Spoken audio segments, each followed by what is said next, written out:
Macam mana yang aku janjikan 2 minggu lepas masa puasa tu, aku dengan Mas DJI Puchong dah start collect untuk review barang-barang diorang. And untuk kali ni aku akan review unboxing ni DJI OSMO Asia yang dibantu oleh Xiaomi kat belakang. Thank you for assisting me recording this, and jom kita unbox dia.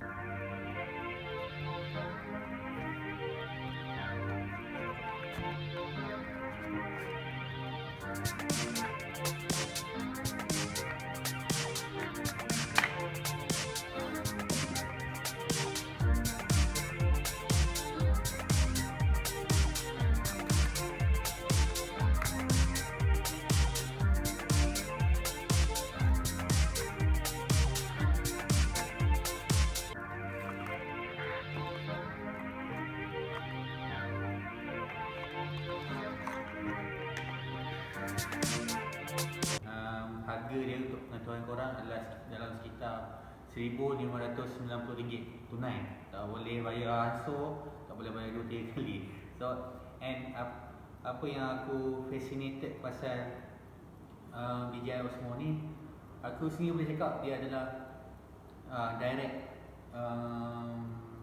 competitor untuk GoPro Hero 7 Black. Sebab dia punya in each of every spec dia memang high spec, bukannya untuk action cam yang lain. And benda tu portray dalam dia punya harga tadi. So ni kamera aku try untuk buka on. Sekejap. Okay, tunggu sekejap. Okay, alright. Apa yang aku tengok sekarang ni, aku dah try dia punya interface tadi. So ni interface dia. Kalau agak senang untuk korang adjust apa-apa yang nak. So sini ada profile apa semua. Korang boleh adjust low light dia, korang boleh lock screen. Kat sini pun ada voice command, ada apa ni, ada snapshot dan untuk quick switch korang. Ada wind noise reduction, sekarang tengah on. And dia punya stabilizer ini dikenali sebagai rock steady. So nanti kita akan tengok dia punya rock steady on and off punya video, juga dia punya sound and dia punya low light punya ni. And screen depan ni dia lebih kurang dalam 1.4 inches, 1.4 inci, and screen belakang 2.25 inci.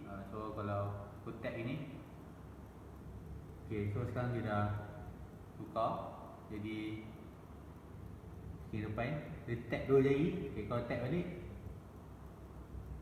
okay, sekarang dia jadi macam ni. Nampak? So sangat senang untuk korang switch and turn dia punya screen lah. And dia punya bateri dalam sekitar 1300 mAh. And kalau korang on video mode rock steady off, lebih kurang 163 minit dia boleh tahan untuk video ni.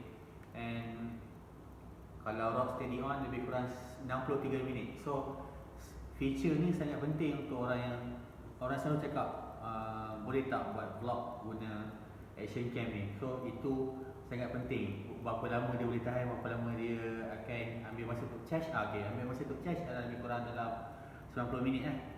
So digunakan Type-C, USB Type-C untuk connect, untuk charging, and micro SD untuk memory card.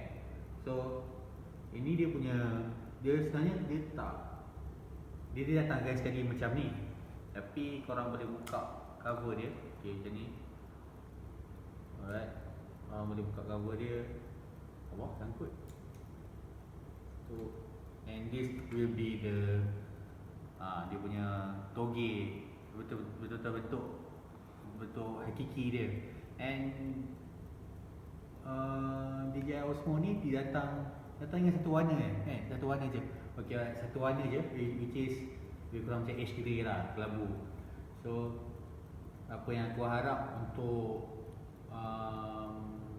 depan untuk next edition Osmo Action ni, dia mungkin datang dengan warna yang lain sikit ke, atau warna hitam tu. Warna hitam kan lagi lawa bagi aku personally, ke warna putih. Dan juga untuk sebabkan dia punya kamera dia bentuk dia macam ni, ada kamera bump apa semua ni, besar macam ni. So aku harap nanti DJI akan keluarkan ND filter, sebab kita kadang-kadang kat Malaysia cerah sangat kan, cerah sangat dia punya suasana kat luar outdoor.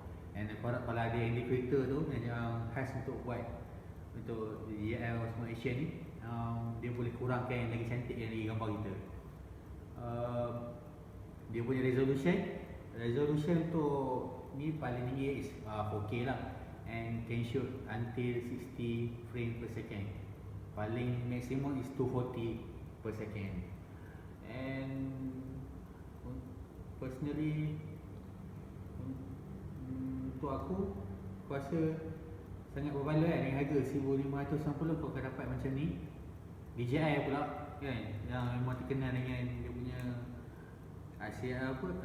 barang-barang tahan lasak dia, drone apa semua, dia punya mobile pocket and sort of stuff, dia punya ketahanan and DJI kot.